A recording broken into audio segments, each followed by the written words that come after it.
আৰে তই এতিয়া নোৱাৰিম বুলি ক'লে নহ'ব নহয় তোকতো সুধিয়ে মই চিনেমা টিকেট কাটিছিলোঁ আৰু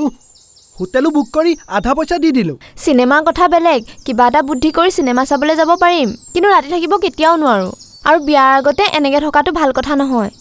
ৱাহ তাৰমানে তোৰ মোৰ ওপৰত অলপো বিশ্বাস নাই তোক মই বহুত ভাল পাওঁ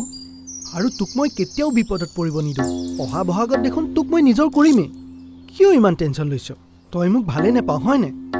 তেনেকুৱা কথা নহয় তই মোৰ প্ৰব্লেমটো বুজিবলৈ চেষ্টা কৰ মই বাৰু ঘৰত কি বুলি কৈ যাম তয়ে কচোন মামীয়ে গম পালে হ'লেই আৰু মই নাজানো তই কি কৰ কেনেকৈ কৰ সেইটো তোৰ কথা তই মোক অকলে লগ পাবলৈ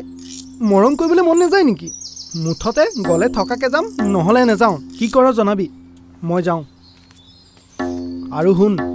মোক যদি ভাল পাওঁ কিবা এটা বুদ্ধি কৰি হ'লেও ওলাবি নহ'লে গম পাম তই মোক ভালেই নাপাওঁ এই ৰঞ্জিতটো কিবা সৰু ল'ৰাৰ দৰে কথাবোৰ একেবাৰে বুজি নাপায় কি কৰোঁ বাৰু নগ'লে সি বেয়া পাব কিন্তু কেনেকৈ যাওঁনো কাইলৈ ৰাজশ্ৰীৰ লগতে আলোচনা কৰি কিবা এটা কৰিব লাগিব সেইটোৱে ভাল হ'ব